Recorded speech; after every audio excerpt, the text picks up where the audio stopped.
குடும்பங்கள் நாளைக்கு அவர்களுக்கு உயிராக இருக்க போகுது. உன்னுடைய பிரச்சனை, உன்னுடைய போராட்டம், எதை நீ ஓவர் கம் பண்றியோ, எதை நீ ஓவர் கம் பண்றியோ, அது அநேக ஜனங்களை உயிரோட காக்கிறதுக்கு, அநேகருக்கு அது ஆசீர்வாதமா இருக்க போகுதுங்கிற நான் திரும்பவும் சொல்றேன், வியாதி வியாதி வியாதியா வெகு ஜனங்களுக்கு சுகமாக்க, தரித்திரியா வெகு ஜனங்களுக்கு ஐஸ்வர்யத்தை கொடுக்க, சாத்தானால போராட்டம், சாத்தானின் பிடியில் இருக்கிற ஜனங்களை விடுதலையாக்க கர்த்தருடைய அதிகமாய் பயன்படுத்துறதுக்காகத்தான் வெகு ஜனங்களை உயிரோட காக்கும்படி கர்த்தர், அல்லது இப்படி சொல்ல ஜீவ ரட்சணையை உண்டு பண்ணும்படி இந்த உபத்திரவத்தில் நடத்துறார். யோசேப்பு அடுத்து யார்? இயேசு கிறிஸ்து. எதற்காக அவர் அடிமையாக்கப்பட்டார்? ஏன்னா வெகு ஜனங்களுக்கு ஜீவனை கொடுக்க. ஏசப்பா எதுக்கு இந்த பூமிக்கு வந்தார்னா, நான் இழந்து போன அந்த ஜீவனை.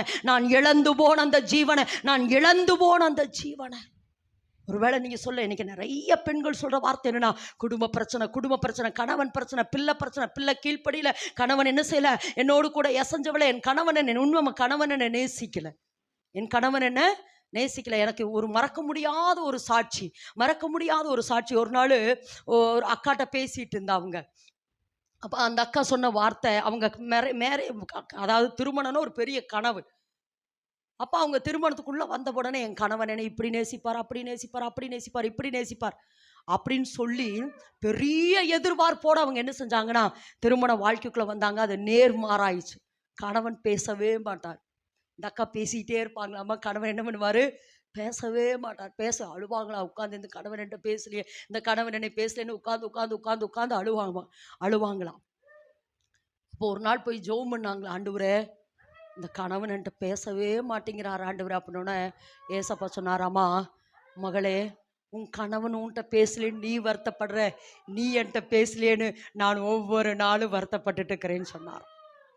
நீ எங்கூட பேசலேன்னு ஒவ்வொரு நாளும். இதை எதுக்கு சொல்கிறேன்னா, இது எதுக்கு, அதை எதை வச்சு என்கிட்ட சொன்னாங்கன்னு, ஏன்னா என் கணவர் ஒரு மெசேஜ் கொடுத்துருந்தார். என்னன்னா, சவுல் கழுதை காணாமல் போனபடினால, சவுல் கழுதையை தேடி போனனால தான் ராஜரீக அபிஷேகம் வந்துச்சு இல்லையா? ஆமாம். அப்போ ஒரு சில நேரங்கள் நம்ம வாழ்க்கையில் கழுதை காணாமல் போகிறது எதுக்கு தெரியுமா? கர்த்தர் நம்மளை ஏதோ ஒரு நோக்கத்துக்காக தெரிந்தெடுத்து இருக்கிறார். ஒருவேளை கணவன் பேசல, பிள்ளை பேசல, அப்படி பண்ணல, இப்படி பண்ணலனா, அப்போ கர்த்தர் ஏதோ ஒன்றை நம்மளிடத்துல எதிர்பார்க்கிறார். ஆமேன்னு என்று சொல்லாமல், அப்போ கர்த்தர் இன்னைக்கு என்ன சொல்கிறார்னா, எதில் நீ ரொம்ப அடிபடுறையோமா, இன்னைக்கு நீ நல்லா நினச்சிக்கோ, எதில் பிசாசுன்னு ரொம்ப நொறுக்கிறானோ, சரீரத்தில் நொறுக்கிறானா, அல்லது ஃபைனான்ஸில் நொறுக்கிறானா, குடும்பத்தில் நொறுக்கிறானா, ஒருவேளை பிள்ளை நிமித்தம் நொறுக்கிறானா,